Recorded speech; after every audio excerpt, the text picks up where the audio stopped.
छोड़ छोड़ कर भाग रहे हैं। क्या वो दिन नजदीक आ गया है कि कांग्रेस में सिर्फ परिवार ही बचेगा, सिर्फ परिवार बचेगा? और परिवार में कौन कौन? राहुल गांधी सिर्फ पार्टी में होंगे, सिर्फ प्रियंका वाड्रा पार्टी में होंगी और सिर्फ सोनिया गांधी पार्टी में होंगी, क्योंकि सोनिया राहुल प्रियंका के सबसे करीबी, तस्वीर में दिखाऊं, आज आरपीएन सिंह ने भी पार्टी छोड़ दी। देखिए जरा, हर मंच से राहुल गांधी के साथ नजर आने वाले आरपीएन सिंह, ये तस्वीर से आप अंदाजा लगा सकते हैं राहुल के कितने करीबी थे। राहुल के साथ पढ़ाई की थी आरपीएन सिंह ने, तो न सिर्फ राहुल के, दूसरी तस्वीर दिखाऊं, देखिए आरपीएन उतने ही करीबी प्रियंका वाड्रा के भी थे। तस्वीरों में मैं आपको दिखा रहा हूं, ये जो आपको नजर आ रहे हैं ये आरपीएन सिंह है। ये देखिए सफेद कुर्ते में प्रियंका के साथ आरपीएन सिंह कदम से कदम मिलाकर चुनाव प्रचार कर रहे थे। तीसरी तस्वीर दिखाऊं जरा, तीसरी तस्वीर सोनिया गांधी के साथ आरपीएन सिंह को आप देख रहे हैं। फुल स्क्रीन जरा तस्वीरें दिखाऊं, इस तस्वीर से आप अंदाजा लगा सकते हैं आरपीएन और कांग्रेस का क्या रिश्ता था। आरपीएन को कम लोग जानते रहे हैं, बेशक वो कैमरे से दूर रहते हो, लेकिन आरपीएन राजघराने से आते हैं। आइए आपको बताते हैं आरपीएन के बारे में और गांधी परिवार से आरपीएन की क्या नजदीकी रही, क्योंकि ये बड़ा झटका है कांग्रेस के लिए, बहुत बड़ा झटका। कैसे, ये मैं आपको बताने जा रहा हूं। देखिए जरा आरपीएन और गांधी परिवार का क्या संबंध रहा है। आज से नहीं, आरपीएन के पिता के दौर से राहुल और प्रियंका के बहुत करीबी माने जाते थे आरपीएन सिंह। करीब 32 साल तक, सोचिए 32 साल तक कांग्रेस पार्टी में रहे आरपीएन सिंह। राजीव राहुल की तरह दून स्कूल से ही पढ़ाई की, जहां से राहुल गांधी ने पढ़ाई की वहीं से आरपीएन सिंह ने पढ़ाई की। पडरौना राजघराने से आरपीएन सिंह का ताल्लुक है। पूरा नाम इनका कुंवर रतनजीत प्रताप सिंह नारायण है। राजा साहब और भैया जी के नाम से भी बुलाए जाते हैं आरपीएन सिंह। पत्रकार सोनिया सिंह से इन्होंने शादी की और आरपीएन के पिता को इंदिरा गांधी, सोचिए इंदिरा गांधी आरपीएन के पिता को राजनीति में लाई थी। इंदिरा सरकार में रक्षा मंत्री रह चुके थे आरपीएन के पिता सीपीएन सिंह। 1980 में इंदिरा ने सीपीएन के लिए बाकायदा कैंपेन किया, चुनाव में प्रचार किया। प्रचार की शुरुआत ही पडरौना सीट से की थी, वही जो आरपीएन का गढ़ है। आरपीएन 1990 में आपको बताऊं खुद कांग्रेस में शामिल हुए। 1993 में पहली बार आरपीएन सिंह ने चुनाव लड़ा। 1996, 2002, 2017 में चुनाव जीते। 2009 में कुशीनगर लोकसभा सीट से चुनाव जीते आरपीएन। स्वामी प्रसाद मौर्य को उस वक्त चुनाव में हराया था। 2009 में मनमोहन सरकार में राज्य मंत्री भी बने और गृह राज्य मंत्री का पद भी संभाला आरपीएन सिंह ने। झारखंड कांग्रेस के प्रभारी रहे और बड़ी बात, कांग्रेस की स्टार प्रचारक की लिस्ट में भी आरपीएन का नाम था। सोचिए वो आरपीएन कांग्रेस से जिनका इतना नजदीकी रहा, वो कोई पार्टी छोड़कर चला जाए, बहुत बड़ी बात है। देखिए जरा बीजेपी ज्वाइन की और तस्वीर जरा ध्यान से देखिए। आरपीएन के पीछे कौन चल रहा है? ज्योतिरादित्य सिंधिया। फुल स्क्रीन जरा तस्वीरें दिखाऊं, ऐसा बहुत कम देखा होगा। देखिए ज्योतिरादित्य सिंधिया जो दूसरे राहुल के बहुत करीबी रहे, बहुत दोस्त रहे, वो आरपीएन को आज बीजेपी हेडक्वार्टर लेकर आए पार्टी ज्वाइन कराने के लिए। बड़ी बात यह है कि एक पूर्व कांग्रेसी राहुल का एक सबसे करीबी रहा, आज राहुल के दूसरे करीबी को बीजेपी ज्वाइन कराई। आइए अब आपको दिखाता हूं कि आरपीएन सिंह ने जो रेजिग्नेशन लिखा, जो आरपीएन सिंह ने इस्तीफा दिया, उसमें क्या लिखा। आरपीएन ने इस्तीफे में लिखा, ये उनका रेजिग्नेशन है, इस्तीफा उन्होंने दिया, कांग्रेस की प्राथमिक सदस्यता से इस्तीफा देता हूं। आरपीएन ने लिखा, देश की सेवा का मौका देने के लिए धन्यवाद, यानी कांग्रेस का शुक्रिया कर दिया। गणतंत्र राष्ट्र गणतंत्र दिवस का उत्सव मना रहा है। राजनीतिक जीवन में मैं अपना नया अध्याय शुरू कर रहा हूं, यह मेरे लिए एक नई शुरुआत है। आरपीएन ने लिखा, प्रधानमंत्री नरेंद्र मोदी के दूरदर्शी नेतृत्व और मार्गदर्शन में राष्ट्र निर्माण में योगदान के लिए तत्पर हूं। सोचिए आरपीएन ने यह रेजिग्नेशन भेजा और उसके बाद यानी बीजेपी ज्वाइन करने के बाद आरपीएन सीधे बीजेपी के चाणक्य गृह मंत्री, ये तस्वीर देखिए जरा, आरपीएन सिंह बैठे हैं, केशव प्रसाद मौर्य और खुद गृह मंत्री अमित शाह, योगी आदित्यनाथ और डिप्टी सीएम दिनेश शर्मा बैठे हैं। आरपीएन अब बीजेपी में शामिल हो चुके हैं। लेकिन अब आपको दिखाऊं, सोचिए जरा, आरपीएन बीजेपी में शामिल हुए ठीक 24 घंटे पहले कांग्रेस ने अपने स्टार कैंपेनर की लिस्ट जारी की थी। ये देखिए स्टार प्रचारकों की लिस्ट है कांग्रेस की, और ये देखिए 15वें नंबर पर लिखा है Shri RPN Singh. Full screen जरा अगर दिखाऊं, देखिए कांग्रेस ने स्टार प्रचारकों की जो लिस्ट जारी की है, ये वो लिस्ट है, इसमें 15वें नंबर पर जिस आदमी का नाम है उसने अगले दिन पार्टी छोड़ दी है। सोचिए कांग्रेस इस तैयारी में थी कि आरपीएन पार्टी के लिए लड़ाई लड़ेंगे, उत्तर प्रदेश में चुनाव में प्रचार करेंगे। और सोचिए, कांग्रेस के लिए जो 24 घंटे पहले तक लड़ैया था, बीजेपी ज्वाइन करने के बाद कांग्रेस के लिए वही नेता अब कायर हो गया। सुनिए जरा।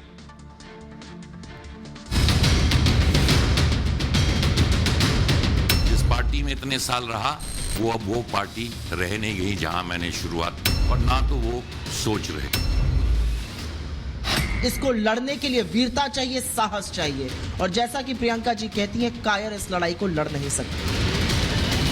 देश की सियासत में डूबता जहाज हो चुकी कांग्रेस से एक और नेता निकल गया। आरपीएन सिंह ने टीम राहुल और प्रियंका को टाटा कह दिया। बहुत समय से तमाम लोग मुझसे कहते थे कि भारतीय जनता पार्टी में आपको जाना चाहिए। बहुत समय से सोचा, पर अंत में यही कह सकता हूं प्रधान जी, देर आए दुरुस्त आए। लेकिन जिसे एक दिन पहले अपने स्टार प्रचारक की लिस्ट में कांग्रेस ने शामिल किया था, जो आरपीएन सिंह, कांग्रेस के लिए उत्तर प्रदेश में कल तक लड़ैया थे, आज वही आरपीएन कायर हो गए। यह लड़ाई बड़ी मुश्किल है। इसको लड़ने के लिए बूता चाहिए, इसको लड़ने के लिए वीरता चाहिए, साहस चाहिए, और जैसा कि प्रियंका जी कहती हैं, कायर इस लड़ाई को लड़ नहीं सकते। शायद उनको समय रहते ये पता चलेगा, शिद्दत से लड़ाई लड़ना वीरों की निशानी। आरपीएन सिंह साहब को कायर और डरपोक कहकर संबोधित किया है उनकी राष्ट्रीय प्रवक्ता ने, यह बहुत ही निंदनीय है। शायद कांग्रेस के इसी चरित्र की वजह से दिग्गज नेता बारी बारी पार्टी छोड़कर जा रहे हैं, और अब हालात ऐसे हैं कि एक पूर्व कांग्रेसी अब कांग्रेस से आए शख्स को पार्टी की सदस्यता दिला रहा है। राहुल, प्रियंका और गांधी परिवार के कभी खासम खास रहे ज्योतिरादित्य सिंधिया भी इस मौके पर मौजूद थे। भाई केंद्र में मंत्री आदरणीय ज्योतिरादित्य सिंधिया जी मंच पर आरपीएन बार बार सिंधिया की तरफ देख रहे थे, और यही देश की सबसे पुरानी पार्टी का हाल है, जहां एक एक दिग्गज पार्टी छोड़कर जा रहा है। सिंधिया जी, आप सही नेता गलत जगह पे हो। ऐसे ही में एक दो बार आरपीएन सिंह जी जब भारत सरकार में शायद नॉर्थ ब्लॉक में बैठते थे, तब मैं उनको एक बार हमारी इलाके की कुछ प्रसंगों लेके गया था। फिर भी उनको भी बहुत मेरा मित्रता नहीं था। तब भी मैंने कहा था कि आप जैसे व्यक्ति नरेंद्र मोदी जी के साथ होनी चाहिए, देश को आगे ले जानी चाहिए। और सोचिए जरा, आपने सुना कांग्रेस क्या कह रही है, लेकिन बड़ी बात क्या है, देश क्या कह रहा है। सुनिए जरा, ज्योतिरादित्य सिंधिया हो, जितिन प्रसाद हो, रीता बहुगुणा जोशी हो, या अब आरपीएन सिंह हो, इनके कांग्रेस छोड़कर बीजेपी में आने पर देश के लोग क्या कह रहे हैं, वो सुनिए जरा। वो वहाँ पे जान रहा है कि कांग्रेस का संगठन खत्म हो चुका है, और वहाँ पे कोई भी कार्यकर्ता कुछ बन नहीं सकता। वहाँ पे राहुल जी और प्रियंका जी, वाड्रा जी, जो उनके परिवार के लोग हैं वही बन सकते हैं। और सभी नेताओं को दिख रहा है कि हमारा जो भविष्य है वो भारतीय जनता पार्टी में है, क्योंकि देश पूरा मोदी जी के साथ है, प्रदेश पूरा योगी जी के साथ है। इसलिए कांग्रेस का काम खत्म, इसीलिए सभी नेता छोड़ के कांग्रेस को जा रहे हैं। इसको देखते हुए एक बात तो समझ में आती है कि कांग्रेस की सरकार जो है वो उस तरीके से अपना काम नहीं कर पा रही थी, इसलिए उनके साथ के नेता भी जो हैं वो धीरे धीरे अपनी सरकार को जान रहे हैं और उसे छोड़कर बीजेपी में जा रहे हैं। क्योंकि वो अपने छोटे जो नेताएं हैं उनके पेट नहीं भर पा रहे हैं, इस वजह से, इसीलिए वो भर नहीं पा रहे हैं अपने पेट, ताकि तभी बड़े जो नेता हैं, राहुल गांधी जी हुए हैं, प्रियंका गांधी, वो लोग अपना से केवल घड़ा भर रहे हैं और कुछ नहीं कर पा रहे हैं। और इस बार बीजेपी आएगी, पूर्ण बहुमत से आएगी। तो सवाल यह है कि क्या बीजेपी को अब एक लड़ाइया मिल गया है? क्या अब उत्तर प्रदेश के कुशीनगर के पडरौना की लड़ाई ऐसी होगी, यानी एक तरफ केशव प्रसाद मौर्य के, इस तरफ स्वामी प्रसाद मौर्य जो आए हैं समाजवादी पार्टी में बीजेपी छोड़कर, और दूसरी तरफ है आरपीएन सिंह जो अब आ गए हैं बीजेपी में कांग्रेस छोड़कर। क्या आरपीएन और स्वामी प्रसाद मौर्य के बीच लड़ाई होगी? आइए अब आपको बताने जा रहा हूं कि यूपी की ये जो लड़ाई है पडरौना की, ये कितनी दिलचस्प होने जा रही है। देखिए जरा, इस लड़ाई के बारे में जल्दी से आपको दिखाएंगे। ये तस्वीर आप देख रहे हैं, एक तरफ अखिलेश हैं, एक तरफ योगी हैं, और दो बड़े नेता चुनाव मैदान में होंगे। बीजेपी छोड़ एसपी में आ गए स्वामी प्रसाद मौर्य, और दूसरी तरफ कांग्रेस छोड़ बीजेपी में आ गए आरपीएन। स्वामी प्रसाद मौर्य पडरौना से मौजूदा विधायक हैं, और आरपीएन पडरौना से लगातार 3 बार विधायक रह चुके हैं। 2017 में बीजेपी के टिकट पर मौर्य जीते थे। आरपीएन का पडरौना में खासा दबदबा है। मौर्य पडरौना से एसपी से मिल सकता है इन्हें टिकट और आरपीएन को बीजेपी उतार सकती है पडरौना से। 2009 लोकसभा चुनाव में दोनों की भिड़ंत हो चुकी है और उस वक्त आरपीएन ने स्वामी प्रसाद मौर्य को शिकस्त दी थी, स्वामी को हराया था। आइए अब आपको सुनवाते हैं जरा। आरपीएन से जब पूछा गया कि यूपी में काबा, तो आरपीएन ने क्या जवाब दिया, सुनिए। और क्या स्वामी प्रसाद मौर्य को आरपीएन की चुनौती स्वीकार है, सुनिए दोनों को। आरपीएन सिंह जी पहले भी वहां पर कई बार बदल बदल के चेहरे लड़ा चुके हैं, हर बार उनका दांव खाली गया है। भारतीय जनता पार्टी यदि उन्हें प्रत्याशी बना के भेजती है तो वो भी औंधे मुंह गिरेंगे। वहां पर लगातार 3 बार में विधायक हुआ, 2 बार बसपा से, 1 बार भाजपा से। तो वो जीत स्वामी प्रसाद मौर्य की होती थी, वो जीत भारतीय जनता पार्टी की नहीं होती थी। किसी व्यक्ति पर क्या टिप्पणी करूं, वो भी जो पूर्वांचल के नहीं है, तो मैं समझ सकता हूं व्यक्तिगत टिप्पणी मैं नहीं करना चाहूंगा, क्योंकि ना तो कुशीनगर के हैं, ना पडरौना के हैं, ना पूर्वांचल के हैं, तो उन पे मैं क्यों काहे टिप्पणी करूं। तो अब एक सवाल यह है कि आरपीएन तो राहुल को छोड़कर चले गए, लेकिन आरपीएन एक लौते नेता नहीं है जिन्होंने राहुल का साथ छोड़ा। उससे पहले देखिए जरा, यह है ज्योतिरादित्य सिंधिया, राहुल गांधी का दाहिना हाथ, राइट साइड में खड़े, दाहिना हाथ रहे ज्योतिरादित्य सिंधिया, राहुल का साथ छोड़कर जा चुके हैं। ऐसा लग रहा था बहुत जिगरी यारी है। दूसरी तस्वीर में दिखाऊं, न सिर्फ ज्योतिरादित्य सिंधिया, जितेंद्र प्रसाद ये भी राहुल का साथ छोड़कर चले गए। कुछ तो बात होगी कि राहुल के राइट और लेफ्ट चलने वाले नेता एक एक कर निकल चुके हैं पार्टी से। लेकिन एक तस्वीर और दिखाने जा रहा हूं बहुत दिलचस्प, जो वायरल हो रही है, वो है ये तस्वीर, देखिए जरा। ये है सचिन पायलट, आरपीएन सिंह, सिंधिया और जितेंद्र प्रसाद। ट्विटर पर वायरल ये हो रहा है कि ये 3 तो छोड़कर जा चुके हैं, आरपीएन, सिंधिया और जितेंद्र, इकलौते बचे हैं सचिन पायलट। क्या अगली बारी इनके, फुल स्क्रीन तरह तस्वीरें देखिए, फुल स्क्रीन ये तस्वीर मैं आपको दिखाऊं कि देखिए, ये देखिए जरा, ये तस्वीर इस वक्त सोशल मीडिया पर वायरल है। बिछड़े सभी बारी बारी, कहा जा रहा है सोशल मीडिया पर कि राहुल का साथ छोड़कर ये सारे साथी चले गए हैं, सिर्फ सचिन पायलट बचे हैं। तो पायलट कब टेक ऑफ करने वाले हैं और कहीं और लैंडिंग होगी, हो सकता है राजस्थान चुनाव के नतीजों के बाद यह तस्वीर भी देखने को मिले। लेकिन सोशल मीडिया पर इस वक्त यह तस्वीर सबसे ज्यादा देखी जा रही है, साझा की जा रही है, जिसमें से 4 नेता हैं, चारों राहुल के करीबी थे, 4 में से 3 छोड़कर जा चुके हैं। सबसे पहले ज्योतिरादित्य सिंधिया गए, फिर जितेंद्र प्रसाद गए और अब आरपीएन गए, इकलौते पायलट बचे हैं। कहा जा रहा है अगली बारी सचिन पायलट की है। लेकिन आइए अब आपको बताता हूं मैं कि कांग्रेस छोड़ के जो भी नेता जाता है उसका किस तरह से कांग्रेस अपमान करती है। सबसे पहले देखिए ज्योतिरादित्य सिंधिया, मैं आपको दिखा रहा हूं। सिंधिया जब छोड़कर गए तो कांग्रेस की तरफ से कहा गया भाजपा में जाकर सिंधिया बैक बेंचर हो जाएंगे, यानी सबसे पीछे कुर्सी मिलेगी, कहीं जगह मिलेगी नहीं, सिंधिया को यह कहा गया। सिंधिया ने जवाब में कहा, काश जब मैं कांग्रेस में था राहुल गांधी तब ऐसी चिंता कर लेते। दूसरा नेता देखिए जितेंद्र प्रसाद, जब कांग्रेस छोड़कर गए तो कांग्रेस की तरफ से कहा गया कांग्रेस छोड़कर जाने वाले स्वयं सेवक संघ के लोग हैं, यानी जितेंद्र प्रसाद को आरएसएस से जोड़ दिया। जितेंद्र प्रसाद ने तब कहा था बीजेपी एक व्यक्ति की नहीं कार्यकर्ताओं की पार्टी है। तीसरे नेता देखिए कैप्टन अमरिंदर सिंह, अभी हाल ही में छोड़ के गए। क्या कहा सिद्धू ने कैप्टन के बारे में? कैप्टन के लिए सिद्धू ने कहा कैप्टन अमरिंदर फूका हुआ कारतूस है, यहां तक कि सिद्धू ने कैप्टन को गद्दार तक कहा। कैप्टन ने क्या कहा? राहुल गांधी और प्रियंका गांधी अनुभवहीन हैं, यानी तजुर्बा नहीं है सियासत का। इसके अलावा आरपीएन जब गए तो उन्हें कहा गया, आरपीएन को अब कहा जा रहा है कि लड़ने वाले पार्टी में रहेंगे और कायर भाग जाएंगे। इस पर आरपीएन का कहना है वो 32 साल पुरानी कांग्रेस अब नहीं रही जिसमें आरपीएन एक वक्त हुआ करते थे। आइए अब आपको सुनाने जा रहा हूं, आप वो दिन याद करिए जब ज्योतिरादित्य सिंधिया ने कांग्रेस पार्टी छोड़ी थी तो राहुल गांधी ने कैसे सवाल उठाए थे, उस पर सिंधिया ने क्या जवाब दिया था, देखिए जरा।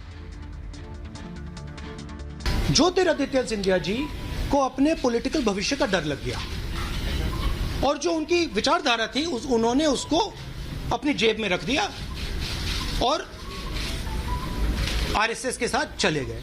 बट ज्योतिरादित्य सिंधिया जी के दिल में जो है और उनके मुंह से जो निकल रहा है वो अलग अलग चीजें हैं। जितनी चिंता अब राहुल गांधी जी को है, अब जब मैं कांग्रेस में होता तब होती तो अलग बात होती। बस इतना ही मुझे कहना है राहुल गांधी जी के बारे में।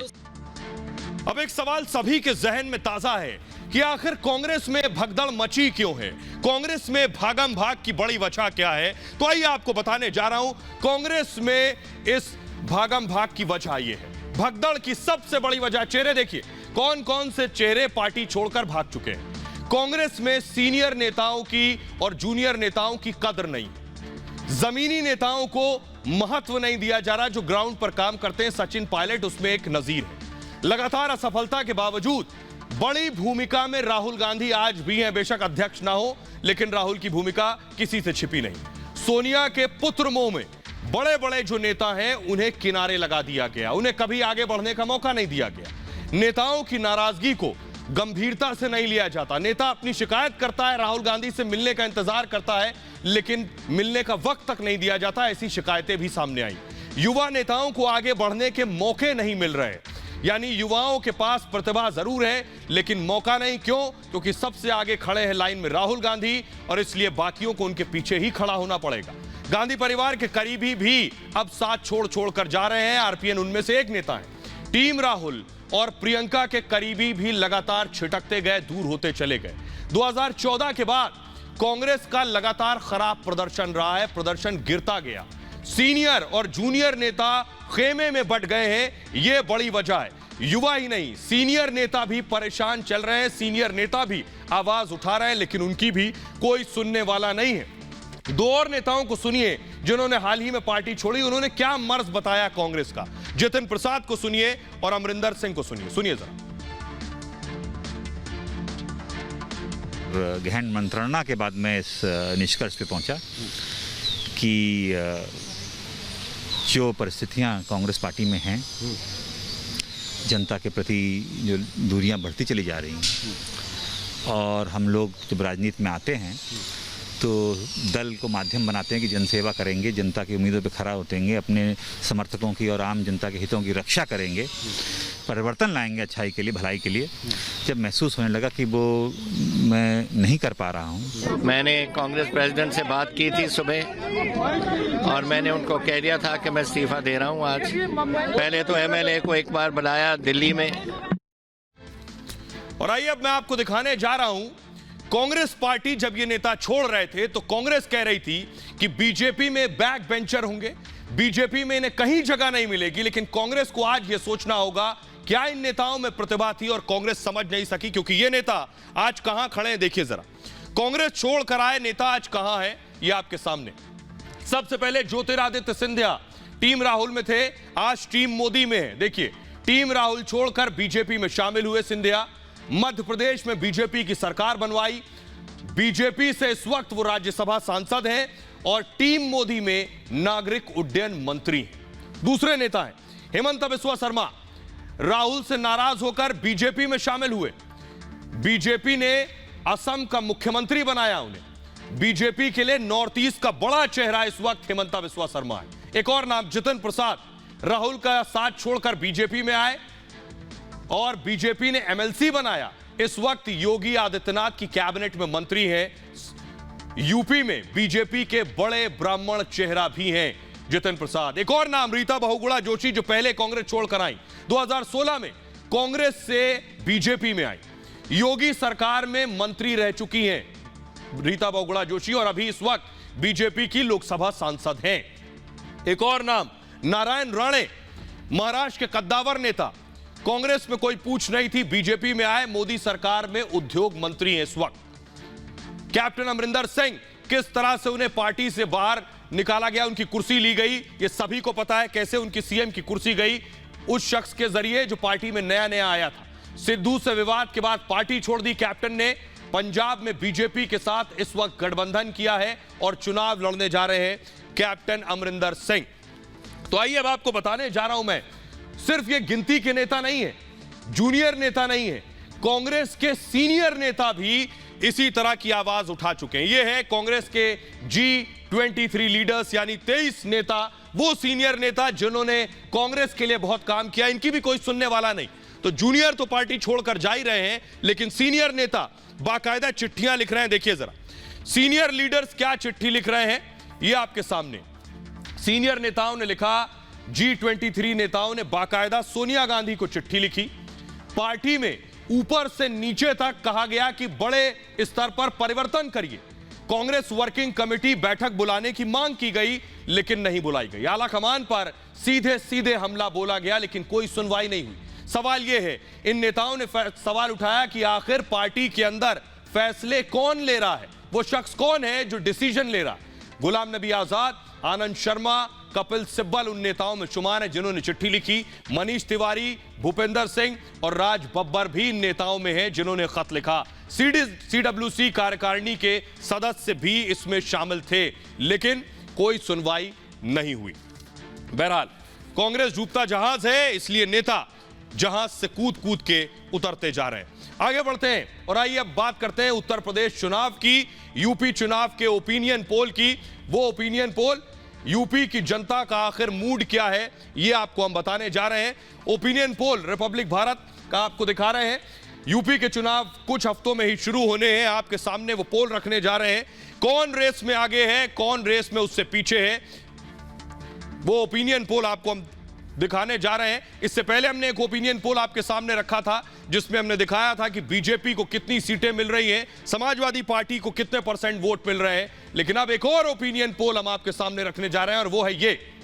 ध्यान से देखिए जरा, नया ओपिनियन पोल है, किसे कितनी सीटें मिल रही हैं। योगी आदित्यनाथ 41% वोट बीजेपी को मिल रहा है इस नए ओपिनियन पोल में।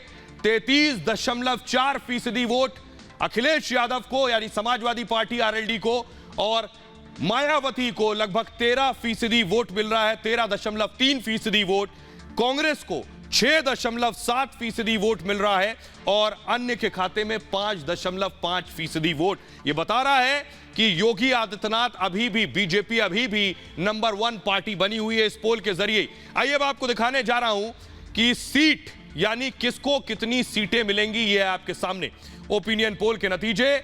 बीजेपी को इस नए ओपिनियन पोल के जरिए 249 से 269 सीटें मिलेंगी चुनाव में, यानी 249 से 269 जीत के लिए 203 सीटें लगभग चाहिए हैं और बीजेपी को उससे कहीं ज्यादा बहुमत से मिल रही है, 249 से 269 सीटें।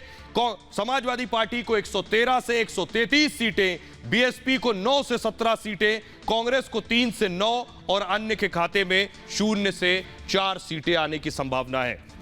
बहरहाल आगे बढ़ते हैं और आज की एक और बड़ी खबर है, उत्तर प्रदेश में टिकट वितरण हो रहा है। पार्टियां अपनी अपनी लिस्ट जारी कर रही हैं। समाजवादी पार्टी ने भी लिस्ट जारी की, तो योगी आदित्यनाथ ने सवाल उठाया है कि समाजवादी पार्टी ने जो लिस्ट जारी की है यह समाजवाद है या तमंचावाद है। क्यों योगी ने अखिलेश पर हमला किया वो आपको दिखाते हैं। पहली तस्वीर उसकी कहानी बयां करेगी। पहली तस्वीर जरा दिखाइए। आजम खान, समाजवादी पार्टी ने आजम खान को टिकट दिया है जो जेल में है। दूसरी तस्वीर दिखा रहे हैं हम आपको, आजम खान के बेटे अब्दुल्ला आजम को टिकट दिया है जो जेल से अभी अभी छूटे हैं। तीसरी तस्वीर आपको दिखाते हैं, तीसरी है नाहिद हसन की जिन्हें समाजवादी पार्टी ने टिकट दिया, ये भी जेल में है। चौथी तस्वीर मैं आपको दिखाऊं उससे पहले आपको योगी आदित्यनाथ का ट्वीट दिखाने जा रहा हूं। जब समाजवादी पार्टी की लिस्ट सामने आई तो योगी ने ट्वीट किया। क्या लिखा योगी ने इस लिस्ट को देखने के बाद, देखिए जरा। योगी ने सपा पर हमला किया। योगी ने लिखा, जिन्हें पाकिस्तान दुश्मन नहीं लगता, जिन्ना दोस्त लगता है, उनकी शिक्षा, दीक्षा और दृष्टि पर क्या ही कहा जाए। योगी ने लिखा, वो स्वयं को समाजवादी कहते हैं, लेकिन सत्य यही है कि इनके नस नस में तमंचावाद दौड़ रहा है। आइए अब आपको दिखाते हैं, सिर्फ ये 3 नाम नहीं, कुछ और नाम जिन पर संगीन आरोप है। कौन से वो चेहरे हैं जिन्हें टिकट दिया गया, ये देखिए जरा। मदन भैया हैं, गाजियाबाद के लोनी से समाजवादी पार्टी उम्मीदवार हैं। अगली तस्वीर में दिखाऊं, अगला नाम है अतुल प्रधान का, ये सरधना से एसपी यानी समाजवादी पार्टी के उम्मीदवार हैं। आइए जरा इन सब की कुंडली आपको दिखाते हैं, फिर सुनवाएंगे इस पर समाजवादी पार्टी क्या कह रही है और बीजेपी क्या कह रही है। ये जितने लोग जिनके नाम सामने आए ये उसकी लिस्ट। सबसे पहले देखिए आजम खान रामपुर सीट से समाजवादी पार्टी के उम्मीदवार। सीतापुर जेल में फिलहाल आजम खान बंद हैं और लगभग 23 महीने से जेल में बंद हैं। आजम पर 80 से ज्यादा मामले दर्ज हैं। दूसरा नाम है स्वार सीट से समाजवादी पार्टी के प्रत्याशी हैं, आजम खान के बेटे हैं अब्दुल्ला आजम। हाल ही में जेल से जमानत पर छूटे हैं अब्दुल्ला आजम और अब्दुल्ला आजम पर 40 से ज्यादा केस दर्ज है। अगला नाम है नाहिद हसन का। कैराना से एसपीआरएलडी के उम्मीदवार हैं नाहिद हसन। इनका तारुफ यह है कि नाहिद हसन भी जेल में है। कैराना में हिंदुओं के पलायन का आरोप नाहिद हसन पर लगा था। गैंगस्टर एक्ट समेत 9 क्रिमिनल केस नाहिद हसन पर दर्ज हैं। अगला नाम है गाजियाबाद के लोनी से उम्मीदवार मदन भैया का। इनके बारे में बताऊं, बाहुबली नेता माने जाते हैं मदन भैया और दंगा, डकैती, अटेम्प्ट टू मर्डर यानी हत्या की कोशिश के मामले इन पर दर्ज हैं। मेरठ के सरधना से एसपी प्रत्याशी अतुल प्रधान का तारुफ देखिए, 38 से ज्यादा आपराधिक मामले अतुल पर दर्ज हैं और हत्या की साजिश, दंगा, आर्म्स एक्ट के तहत केस दर्ज है। आइए अब आपको सुनवाते हैं कि आखिर योगी आदित्यनाथ क्या कह रहे हैं, बीजेपी कैसे हमलावर है समाजवादी पार्टी पर। क्योंकि आपको याद होगा कि इकलौता यही मुद्दा था, अपराध, जिस पर बीजेपी अखिलेश के खिलाफ सत्ता में आई थी और अखिलेश और समाजवादी पार्टी ने बीजेपी को बैठे बिठाए फिर वही मुद्दा दे दिया है। सुनिए जरा।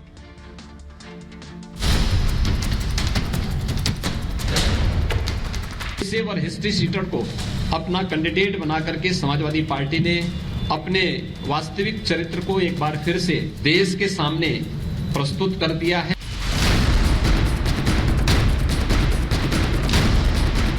2022 का सबसे बड़ा सियासी संग्राम पाकिस्तान, जिन्ना जैसे मुद्दों से आगे बढ़ते हुए अब माफियावाद और तमंचावाद तक पहुंच गया है। बीजेपी समाजवादी पार्टी को घेरने के लिए एसपी के टिकट पर चुनाव लड़ने जा रहे उम्मीदवारों के क्रिमिनल बैकग्राउंड को मुद्दा बना रही है। समाजवादी पार्टी की कल की सूची आपने भी देखी है, मैंने भी देखी है। वो एक गुंडों, अपराधियों, माफियाओं, दंगाइयों, भ्रष्टाचारियों, पलायन करने के लिए मजबूर करने वालों का एक अपराधियों का एक उन्होंने गुलदस्ता जनता के सामने रखा है। मुख्यमंत्री से लेकर के उप मुख्यमंत्री रहे जिन्होंने भ्रष्टाचार किया है, सब समझ रहे हैं कि 10 मार्च के बाद उनकी असली जगह कहां है। अपराधी अब अराजकता उत्तर प्रदेश में नहीं फैला सकते और उत्तर प्रदेश में कानून का राज है, ये बात सबको पता होना चाहिए और 10 मार्च के बाद भी कानून का राज ही रहेगा। बीजेपी कानून व्यवस्था को लेकर पहले ही समाजवादी पार्टी को घेरती रही। ऐसे में बीजेपी को बैठे बिठाए समाजवादी पार्टी के खिलाफ बड़ा मुद्दा हाथ लग गया है। हालांकि एसपी गठबंधन का आरोप है कि बीजेपी अपराधियों को लेकर सिलेक्टिव है। खुद एडमिट कर रहे हैं, कबूल रहे हैं कि मैंने गुंडों और माफियों को टिकट दिया है क्योंकि भाजपा को हराना है। बलवाइयों को, दंगाइयों को, हत्या, लूट, डकैती, बलात्कार जैसी गंभीर घटनाओं को कारित करने वालों को उन्होंने टिकट देने का काम किया है। उत्तर प्रदेश के लोग कभी माफ नहीं करेंगे। अब 25,000 का इनामी 10 महीने से क्रिकेट के खेल में, यही है योगी का बुलडोजर। ब्राह्मण पर बुलडोजर चलेगा, पिछड़ों पर चलेगा, दलितों पर चलेगा, मुसलमानों पर चलेगा, लेकिन ठाकुर पे नहीं चलेगा। देखिए, सियासतदान बुलडोजर में भी जाति खोज लेते हैं। जरा सुनिए उत्तर प्रदेश के लोग इस पर क्या कह रहे हैं, उन्हें सुनिए। सपा का जो मूल चरित्र है, जिसकी वजह से जनता ने उनको पिछली बार नकारा था, गुंडागर्दी के खिलाफ जनता ने वोट डालकर और भाजपा की सरकार को चुना था, तो ये फिर पुनः एक बार उसको सिद्ध कर रहे हैं कि वो लोग उन्हीं के साथ, वैसे ही लोग अराजक तत्वों का पूरे सबसे चहेती पार्टी बनती जा रही है। तो जनता फिर उनको हराएगी। समाजवादियों का पुराना पेशा रहा है, गुंडों, आतंकियों, माफियाओं को पनपाने का काम उन्होंने किया है। ये मेरे लिए आश्चर्यचकित की कोई बात नहीं है। जनता इस चुनाव में इनको करारा जवाब देगी। किसी तरीके से योगी जी को, जो कि अच्छा काम कर रहे हैं, हर जाति के, हर समाज को लेकर काम कर रहे हैं, उनको रोकें कैसे। जिनके घरों में बुलडोजर चलेगा तो वो तो बिल्कुल सी बात है, माफियाओं के घर में बुलडोजर चल रहा है तो वो। बहरहाल ये भारत की बात है में इतना ही। बहुत ख्याल रखिए अपना। एक छोटे से ब्रेक के लिए रुक रहे हैं, लौट रहे हैं कुछ और बड़ी खबरों के साथ।